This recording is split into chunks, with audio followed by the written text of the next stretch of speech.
안녕하세요. 저는 30대 후반을 달려가는 여자입니다. 평소에 이런저런 다른 사람의 사는 이야기만 듣다가 이렇게 제 이야기를 시작하려고 하니 좀 쑥스럽네요. 요즘은 예전만치 씹사리가 없다고는 하지만 알게 모르게 아직도 며느리는 며느리다 하고 사는 집안들이 좀 있잖아요.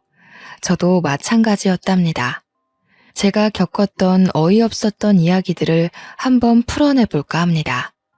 모쪼록 재미있게 들어주시면 고마울 것 같아요. 저희 집은 참으로 평범한 집안이었습니다. 오랜 세월 아버지께서는 한 회사에 몸담고 계셨고, 어머니는 전업주부로 저를 알뜰살뜰 보살펴 주셨고요. 남들 다 가는 대학 재수해서 들어갔고요. 4년 동안 장학금 한번 받아보진 못했지만 그럭저럭 우수한 성적으로 졸업했죠. 취업 준비를 2년 가까이 했고 중견기업에 취업해서 업무에 치이며 살다가 지금의 남편을 만나게 되었습니다. 사실 저는 비혼주의 사상을 가지고 있었던 터라 남편에게도 연애 시절부터 결혼은 하지 않겠다고 말을 했었습니다. 남편은 그때마다 괜찮다고 자기도 결혼할 준비가 안 되었으니 먼 미래 이야기는 하지 말자고 해주었어요. 그렇게 수개월을 만나다 보니 저도 마음이 슬슬 바뀌더라고요. 나이는 30대 중반을 넘어섰고 양가에서는 슬슬 결혼에 대한 압박이 들어오기 시작했죠. 남편은 저에게 헌신하는 사람이었고 늘 제 기분에 맞춰서 하루를 보내던 사람이었습니다. 제가 예민할 때는 꼬리를 축 내린 강아지처럼 제 기분을 맞춰주었고 제가 기분이 좋은 날엔 저보다 더 기분을 올려 신이 나게 맞춰주었어요. 저한테 너무나도 잘하는 것도 모자라 저희 부모님에게까지 성의를 표현할 줄 아는 사람이었기에 제 마음을 돌리긴 충분했습니다. 남편은 제게 결혼을 이야기했고 저는 그 프로포즈를 받아들였어요. 하지만 복병이 하나 있었습니다. 남편에게는 철없는 어린 시누이가 있었는데 자세하긴 몰라도 돈으로 크게 한번 사고를 쳐서 시부모님의 노후 자금이 몽땅 털렸다는 것이었습니다. 저는 그 이야기를 듣고 결혼은 현실이기에 조금 망설이게 되었습니다. 남편에게도 솔직하게 이야기를 했었어요. 노후 준비가 되지 않은 시부모님은 부담스럽다고요. 남편은 제게 부담 갖지 말라고 저를 설득하기 시작했고 저에게 최후의 수단이었는지 각서를 들이밀더라고요. 각서에는 아주 상세하게 시부모님의 노후에 관한 일절 책임이 없다는 내용이 적혀 있었습니다. 저는 결국 남편의 설득에 넘어갔고 각서를 잘 보관하겠다고 엄포를 놓았어요. 결혼을 준비하는 내내 남편이 노력했고 잡음 하나 없이 양가의 합의는 아주 성공적으로 이뤄졌습니다. 친정 부모님께서 가구 대리점을 운영하셨기에 혼수 준비도 거침이 없었고 단지 보태줄 여유 자금이 없었던 시댁에서 눈치를 좀 보셨었죠. 다행히도 남편과 저에게서 회사 대출이 잘 나왔기에 신혼집 마련도 부족함 없이 준비했습니다. 드레스도 웨딩 촬영도 너무나도 마음에 들게 나왔고 결혼식도 모두의 축복 속에서 진행이 되었습니다. 제가 제일 기대하던 신혼여행도 만족스러웠어요.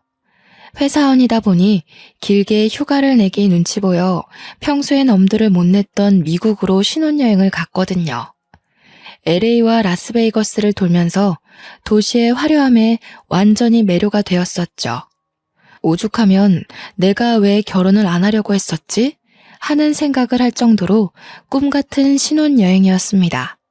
미국에서의 여유가 어찌나 행복하던지 남편과 몇 번이고 미국으로 이민 오고 싶다고 이야기꽃을 피웠어요.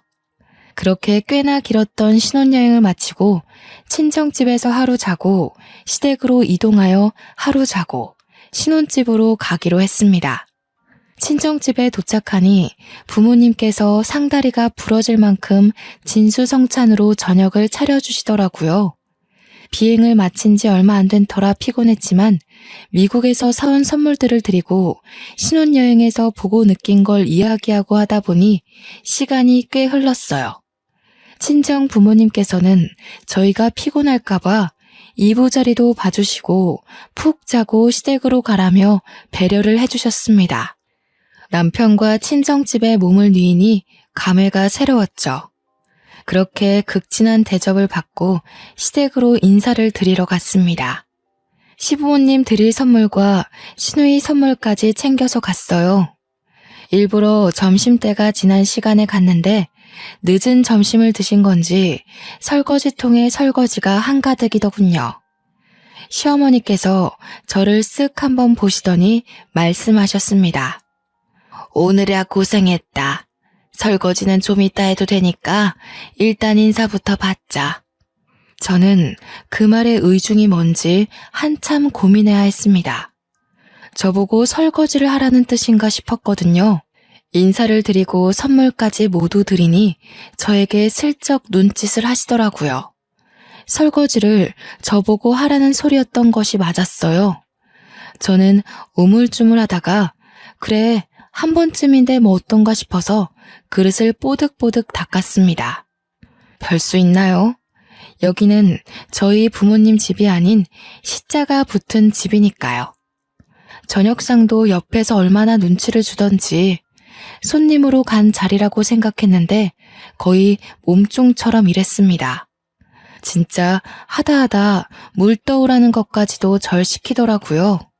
어쩔 수 없다 생각하고 남편에게 눈치만 슬쩍 한 번씩 보내고는 식사 내내 쉬지 않고 왔다 갔다 했네요. 그러다가 시누이가 신혼여행은 재밌었냐고 물어보더라고요.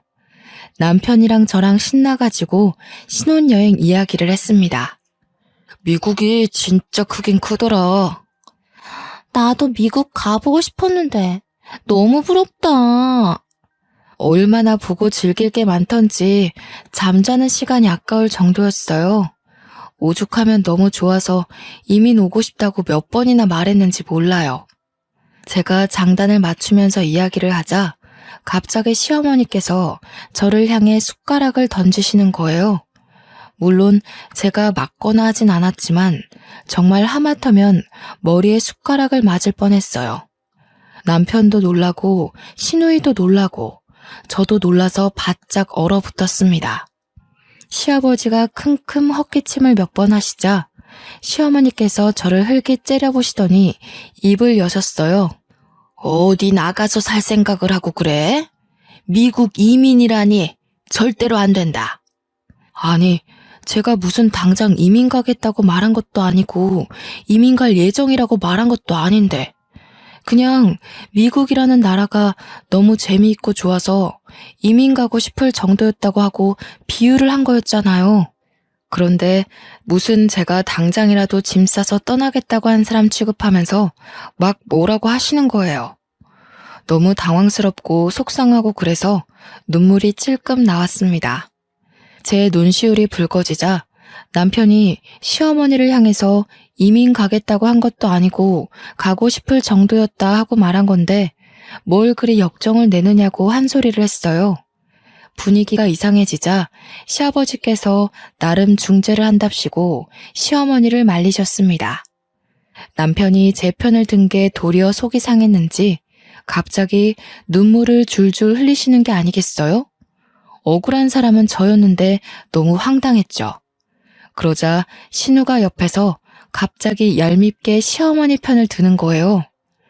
새언니가 오해할 만한 이야기를 했네. 언니가 사과해.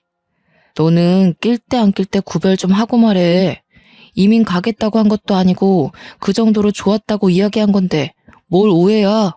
어머니, 그렇다고 집사람한테 숟가락을 던지시면 어떡합니까? 너도 그만해라. 좋은 날 이게 무슨 일이냐? 시아버지도 제가 잘못했다는 눈빛으로 바라보시는데 진짜 시자 붙은 사람들은 죄다 믿을 게 못 되는구나 싶었습니다. 시아버지께서 밥이나 다시 먹자고 숟가락을 드시자 시어머니께서는 저를 빤히 바라보셨습니다.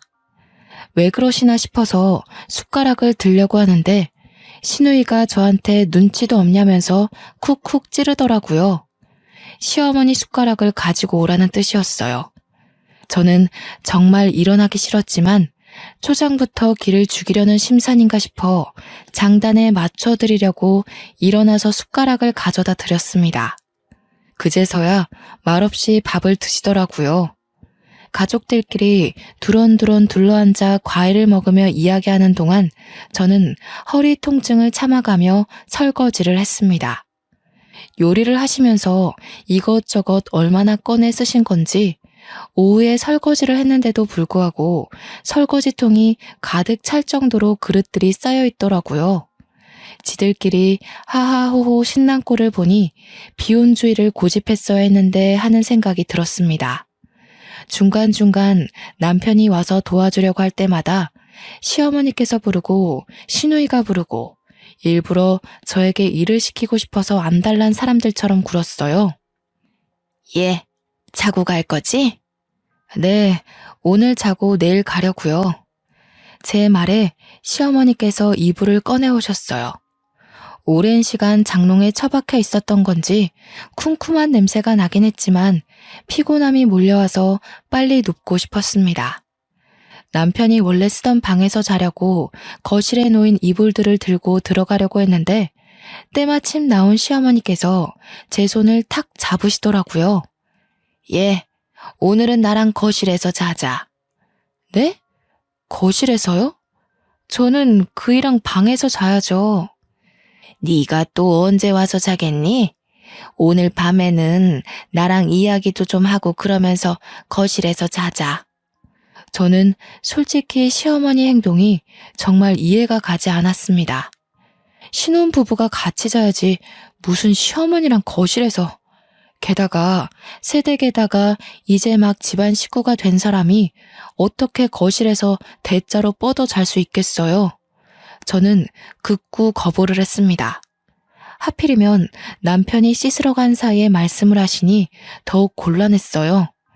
거실에 보일러도 꺼두신 건지 저녁 먹을 때만 해도 바닥이 따뜻했던 것 같은데 냉골이 따로 없더라고요. 저를 골탕 먹이고 싶어서 일부러 그러시나 하는 생각만 가득했습니다.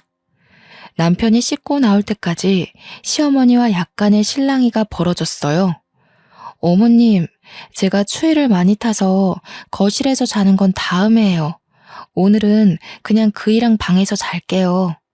예, 네가 또 언제 온다고 그래? 너는 내가 우습니? 내가 거실에서 같이 이야기 좀 하다 자자는데 내가 널 잡아먹기라도 해? 왜 피하고 그러니? 아니 엄마, 이건 또 무슨 소리야? 집사람이 왜 거실에서 엄마랑 자요? 그냥 우리 둘이 잘 거니까 아버지랑 같이 주무세요.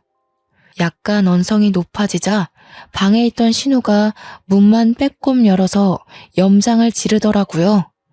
언니, 엄마 말도 맞지. 시댁에 왔으면 시어머니랑 사이좋게 이야기도 하고, 응? 그러다가 잠드는 거 아니겠어? 그러더니 자기는 이만 자야겠다면서 문을 꼭꼭 닫고 들어가는 거 있죠? 시어머니께서 남편에게 얼른 방에 들어가라고 그러면 조금만 이야기하다가 들여보내겠다고 하고는 방문을 닫으셨습니다. 저는 천근만근 무거운 몸을 이끌고 결국 소파에 걸터 앉았어요. 하실 이야기가 뭔지는 몰라도 얼른 듣고 방에 들어가서 눕고 싶었습니다. 남편이 중간중간 나와서 언제 들어오냐, 할 이야기가 많냐 하고 물어봤는데 시어머니께서는 별 시덥지 않은 소리만 줄줄 늘어놓으셨습니다. 자고로 남편은 하늘이고부터 시작해서 아침밥을 어떻게 차려주면 좋겠다. 집안일을 너무 칼같이 나누지 말고 여자가 더 많이 해야 된다. 아주 가부장적이고 쓰잘데기 없는 소리들 말이에요. 똑같은 이야기를 하고 또 하고 반복하다가 할 이야기가 없으시면 자러 가겠다고 하면 갑자기 TV 이야기를 하시고 결론은 그냥 조용히 거실에서 자라 이 말이었습니다. 저는 도저히 감겨오는 눈을 이겨내지 못하고 시어머니의 뜻대로 거실에서 잠이 들었어요. 냉골 같은 바닥이 얼마나 춥던지 새벽에는 이를 덜덜 떨다가 잠에서 깼습니다. 겨우겨우 다시 잠들었는데 무슨 아침 6시부터 저를 깨우시더라고요. 추위에 제대로 잠도 푹 못 잤는데 아침부터 깨우니까 너무 힘들었어요. 당연히 깨운 이유는 아침상을 차리자는 이야기를 하시려고 한 것이었습니다. 곰곰이 생각해보면 방에서 자면 남편이 같이 깰 것 같으니까 일부러 거실에서 재운 느낌이었습니다. 저는 정말 시어머니의 작태에 질리고 말았습니다. 결혼한 지 2주일밖에 안 됐는데 벌써 말이죠. 결국 졸면서 아침상을 차렸고 컨디션이 좋지 않아서 그런지 콧물이 줄줄 흐르더라고요. 피곤함까지 더해져서 감기 기운이 겹친 것 같았어요.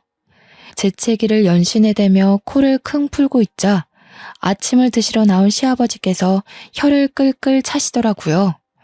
그렇게 몸이 약해서야 무슨 살림이나 제대로 하고 애는 똑바로 낳겠어? 꾹 참아왔던 스트레스가 한 번에 터지는 듯한 기분이었습니다. 저는 대꾸도 하지 않고 조용히 식사를 차리고 정리하고 인사만 대충 드리고는 남편과 함께 신혼집으로 돌아왔어요. 집에 오는 내내 제가 말도 없이 가만히 있으니 남편이 저에게 미안하다고 계속해서 사과를 하더라고요.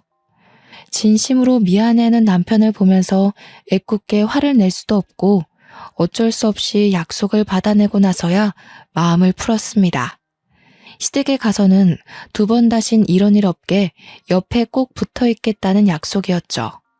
남편은 그 뒤로 시댁에서 먼저 연락이 오는 일 없게 스스로 나서 주었어요. 시부모님께도 용건이 있으면 본인을 통해서 연락을 달라고 했고요.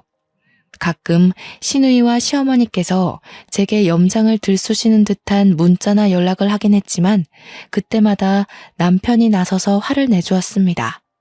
몇 번 반복되자 길을 잡겠다는 마음이 좀 수그러들었는지 필요한 연락 이외에는 자제를 하시더라고요. 하지만 그러면서도 꽁에 있는 게 있다는 티는 팍팍 내셨어요. 어디 며느리 무서워서 연락이나 하겠니? 이번 주 주말에 집으로 좀 와라.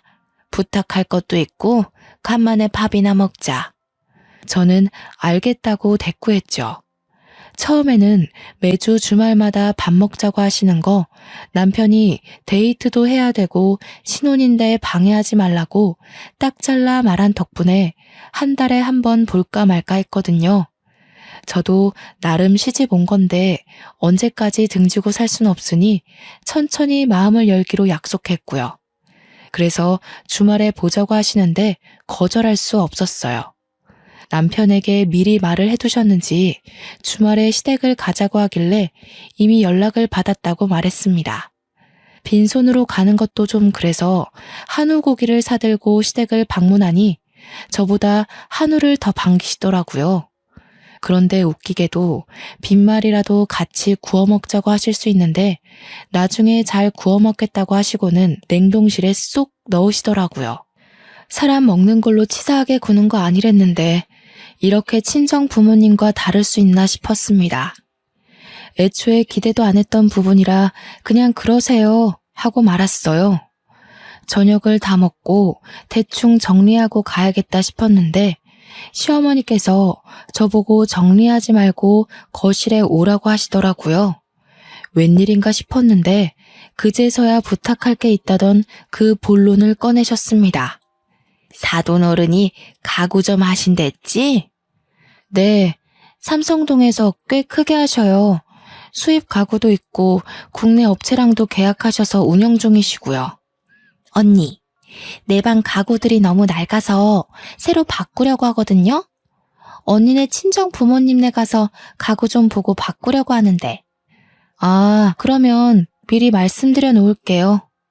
이만 가보라는 말에 저는 정리 덜 된 설거지통을 보면서 의아하게 시댁을 나왔습니다. 그리고 한 일주일쯤 지났을 무렵 시어머니께서 가구를 보러 가겠다고 하셨어요. 저도 일을 하고 있었기 때문에 편하게 보시라고 말씀을 드리고는 친정 부모님께도 연락을 드렸습니다. 시어머니와 시누이가 가구를 보러 갈 테니 적당한 가격에 좋은 가구 좀 보여드리라고요. 그런데 제가 시댁을 너무 몰랐던 거죠. 제대로 된 상식이 없는 사람이라는 걸 말이에요.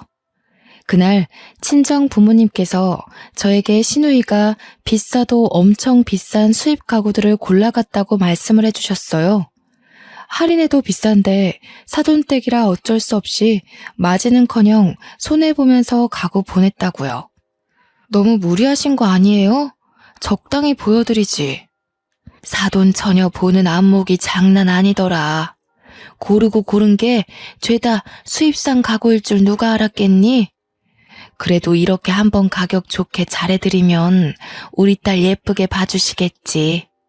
저는 어머니께 감사드린다고 이야기를 전하고는 남편에게도 오늘 친정 부모님 가게에서 시누이가 가구를 골랐다는 이야기를 전했어요. 그렇게 저는 일이 다 끝난 줄 알았죠. 그런데 사건은 지금부터 시작이었습니다. 시누이가 방 사진을 보내주고 가구가 너무 예쁘다면서 칭찬을 하더라고요. 괜히 뿌듯한 마음에 부모님께도 감사 인사를 다시 한번 전했는데 어머니께서 저에게 전화를 주셨어요. 응, 엄마, 무슨 일 있어요? 아니, 그게, 아휴, 이걸 어떻게 설명을 해야 할지. 아니, 사돈어른이 분명 계좌로 돈을 보내주시겠다고 했는데 열흘이 지나고 가구도 다 배송됐는데 아직까지 깜깜무소식이라서. 잔금을 안 주셨어요? 한 푼도 입금 안 하셨더라. 내가 직접 연락드리는 게 괜히 기분 나쁘실까봐. 이걸 어쩌지? 저는 어머니와 전화통화를 마치자마자 시어머니께 전화를 드렸습니다. 분명 무슨 착오가 있겠지 싶어서 처음에는 나긋나긋하게 안부를 묻고 본론을 말씀드렸어요. 어머님, 저희 친정어머니께서 아직 가구 대금이 입금이 안 되었다고 하셔서요. 그게 무슨 말이니? 당연히 사돈어른께서 해주시는 거 아니야? 네? 그게 무슨 말씀이세요?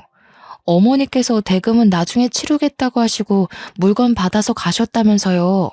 저희 부모님 운영하시지만 수입산 가구는 다 판매 대금 정산이 되어야 해서. 예, 우리가 남도 아니고 사돈인데 그것도 선물로 못 해주신다니? 가족끼리 그렇게 정없이 구는 거 아니다. 아니, 너도 그래. 중간에 알아서 잘 말씀드렸어야지 나한테 전화해서 돈을 달라고 하니? 그러더니 주절주절 돈 못 준다는 이야기를 늘어놓고는 피곤하다고 전화를 끊으셨어요. 저보다 늦게 퇴근해서 돌아온 남편이 심상치 않은 제 표정을 보고는 무슨 일인지 물어보았고 저는 있는 그대로 솔직하게 말했습니다. 남편이 시어머니께 바로 전화를 걸었지만 받지 않으셨고 신우도 짠 듯이 전화기가 꺼져 있었습니다. 남편과 함께 늦은 시간이었지만 친정집으로 가서 죄송하다고 말씀을 드리고 남편이 대신 대금을 처리하기로 했습니다. 저라고 안 답답했겠어요? 그 얄미운 시누이가 뭐가 이쁘다고 비싼 가구를 저희 돈으로 선물을 해주나요? 남편이 계속해서 죄송하다 죄송하다 하는데 제 귀에 들리지도 않더라고요. 그래도 그 몰상식한 집구석에 유일하게 상식 있는 사람이 남편이라 그런지 일은 척척 처리했습니다. 판매 대금을 그동안 모아두었던 용돈을 탈탈 털어서 보내더라고요. 다음날 제 눈치만 보던 남편이 시댁에 갔다 오겠다고 하더니 씩씩거리면서 집에 오더라고요. 무슨 일 있었나 싶어서 물어보고 싶었지만 남편 속도 말이 아닐 것 같아서 그냥 관뒀습니다. 하지만 제가 관심을 끄는 것과는 별개로 시누이가 계속 저한테 전화를 하기에 어쩔 수 없이 전화를 받았어요. 제가 여보세요 하기도 전에 시누이가 소리를 꽥 지르더라고요. 언니, 그걸 곳에 오빠한테 가서 일렀어? 무슨 말을 하는 거예요, 다짜고짜? 왜 모른 척해? 어제 오빠가 집에 와서 다 뒤집어 놓고 갔어. 아니, 나한테 그깟 가구 하나 선물로 못 해주신대? 그걸 다 갖다 일러? 언니네 친정도 너무하네. 신우, 그게 다 얼마짜리인 줄 알고 이러는 거예요? 오빠한테 미안하다고 고맙다고 해도 모자랄 판에 저한테 뭐가 어쩌고 어째요? 와, 언니 무섭네? 지금 내가 우스워서 이런 식으로 말하는 거지? 우스워서가 아니라 그렇잖아요. 남의 집 사업장 가서 물건을 훔쳤으면 예, 우리가 언제 훔쳤다고 그러니? 너 말 정말 거지같이 하는구나. 사돈 어른이 당연히 시댁에 잘 보이려고 내 딸 잘 봐주십사 하고 선물로 주시는 줄 알았지.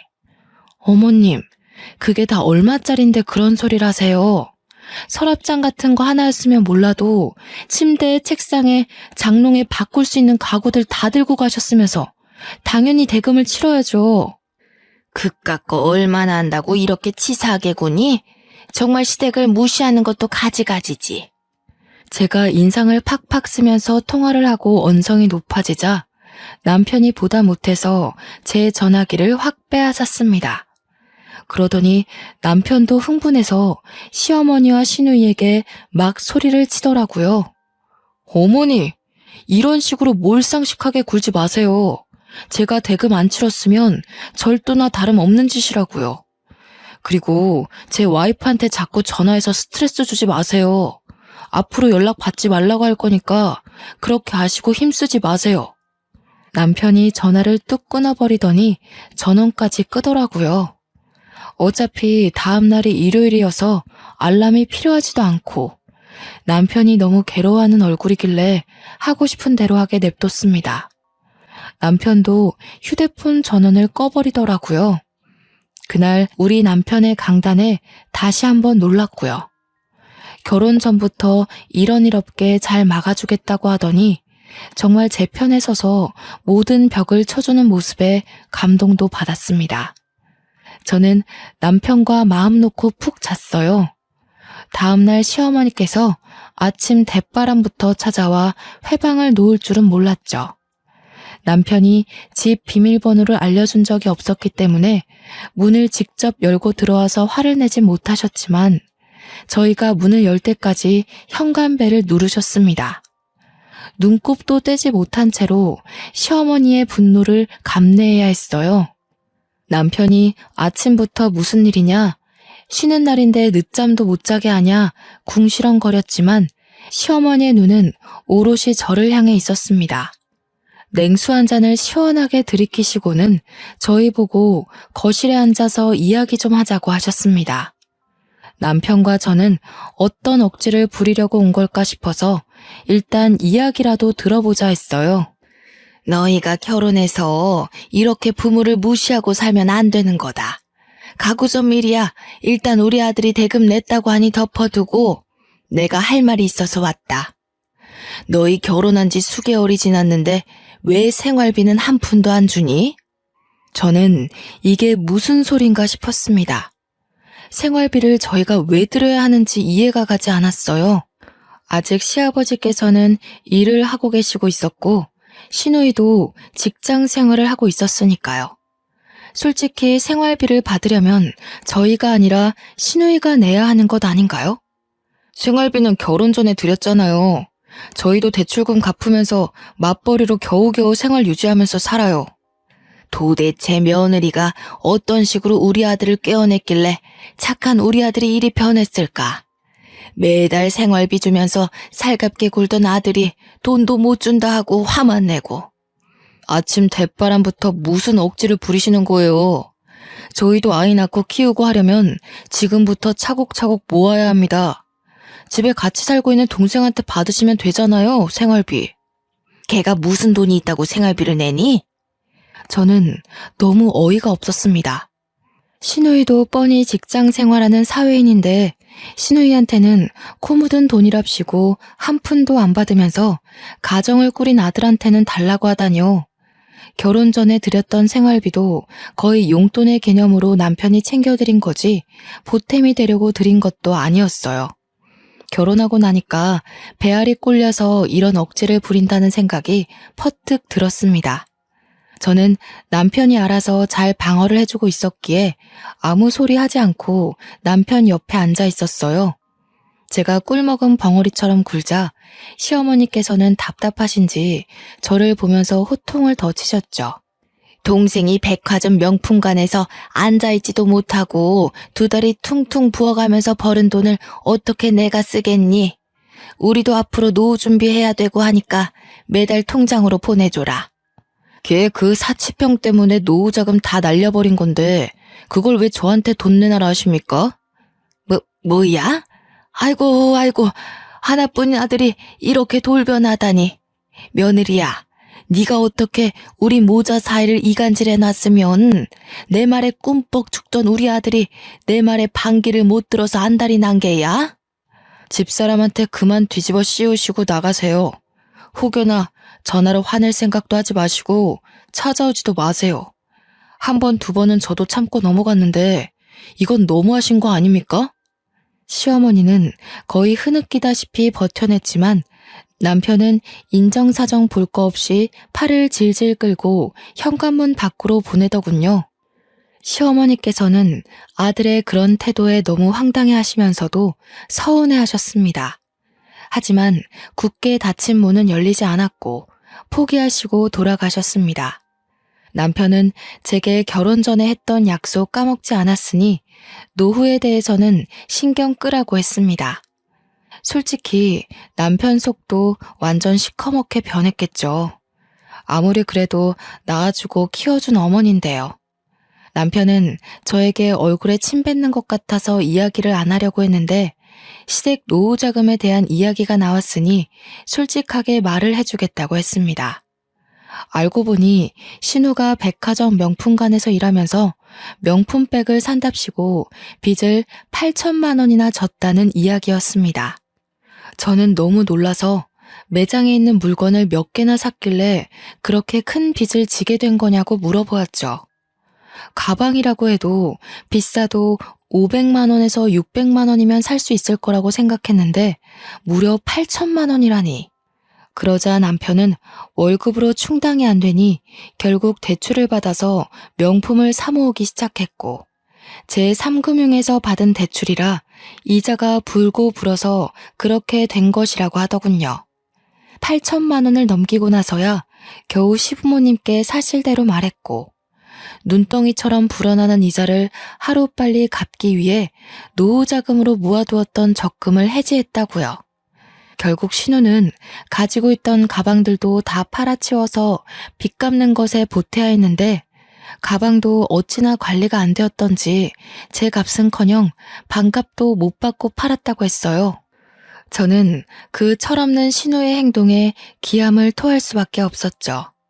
남편은 말을 하면서도 부끄러운 나머지 귓볼까지 시뻘개지더군요. 솔직히 이런 말을 하게 될 줄 몰랐다고 하면서 그런 어이없는 일로 부모님의 노후 자금을 날린 사건이 매우 수치스럽다고 했어요. 저는 이미 벌어진 일인데 어쩔 수 없지 않느냐고 남편을 위로했죠.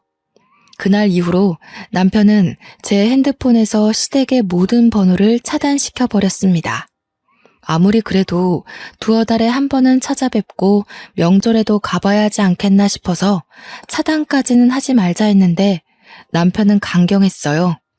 이미 밑바닥까지 드러낸 사람들인데 뭐를 무서워하겠냐고.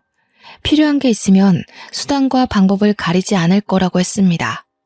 차단이 된 이후부터 시부모님은 남편에게밖에 연락을 할 수 없게 되었고 은연중에 제 눈치까지 보시더라고요. 그렇게 또 5개월쯤 흘렀을 때였어요. 제 몸이 영 이상해서 내과에 찾아갔더니 임신한 것 같다고 산부인과 진료를 한번 보라고 하시더라고요. 저는 두근거리는 마음을 주체할 수가 없었습니다. 휴대폰에 저장해둔 생리 날짜를 확인하는데 예정일보다 열흘이나 늦어지고 있었어요. 약간 속이 울렁거리면서 미열도 있고 귤같이 신기에 당기는 걸 보면 정말 임신이 맞는 건가 싶었죠.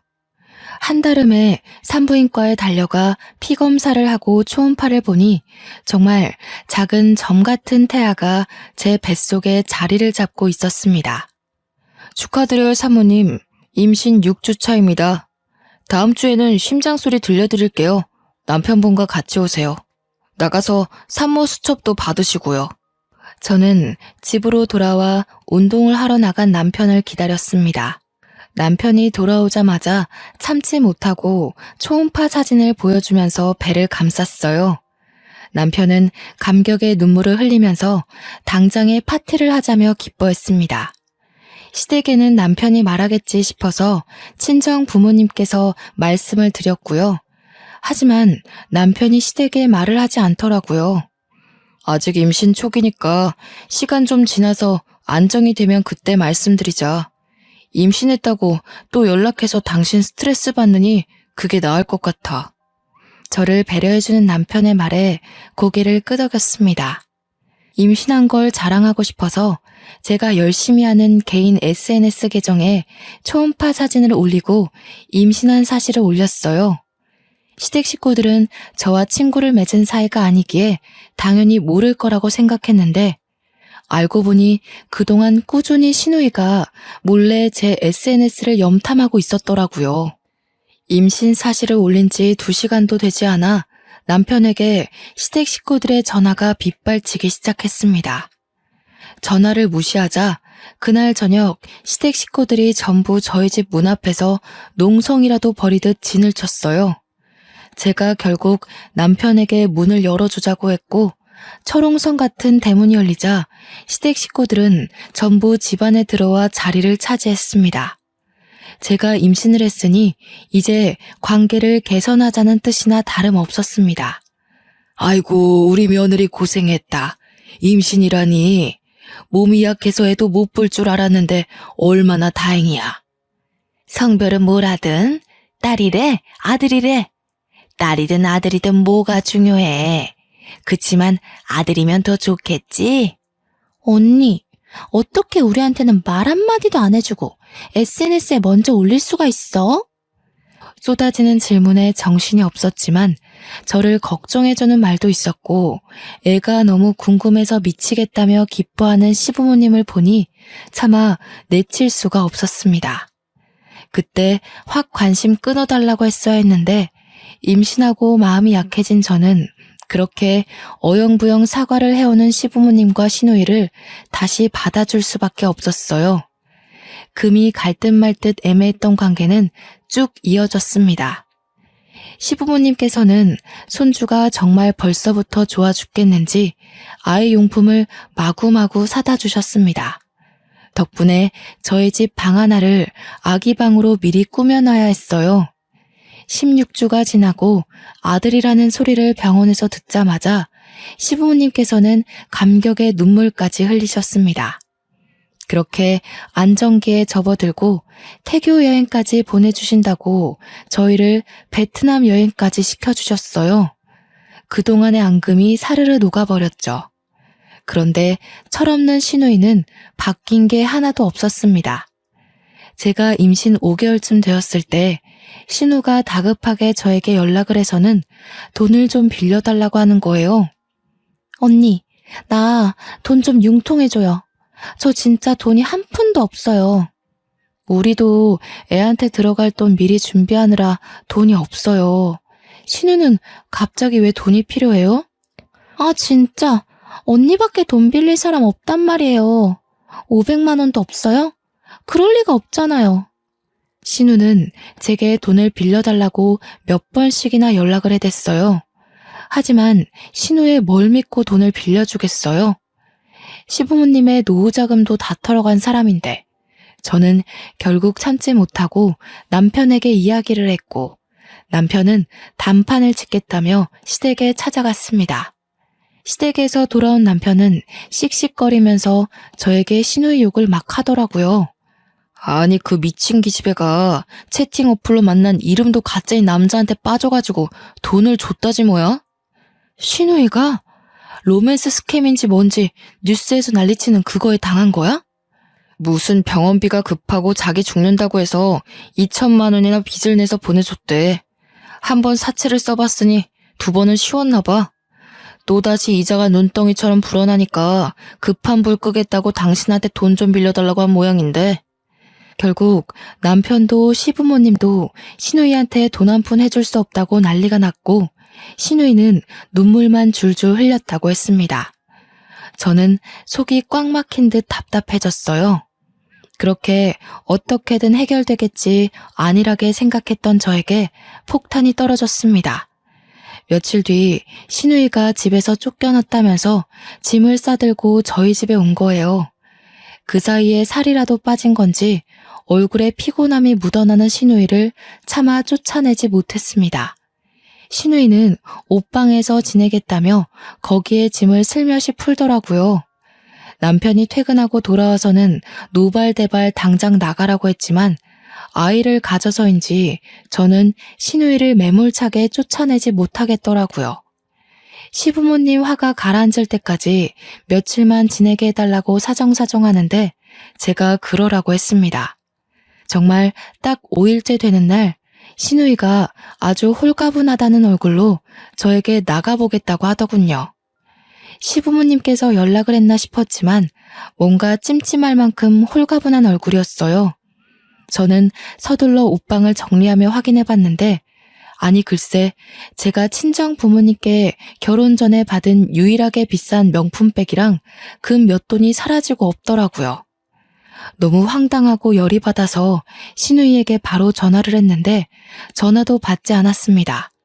아주 작정하고 가져간 것 같았어요. 혹시라도 제가 착각을 한 건가 싶어서 몇 번이고 다시 찾아봤지만 명품백과 금이 사라져 있었습니다. 다음날 저는 시어머니에게 연락을 드렸습니다.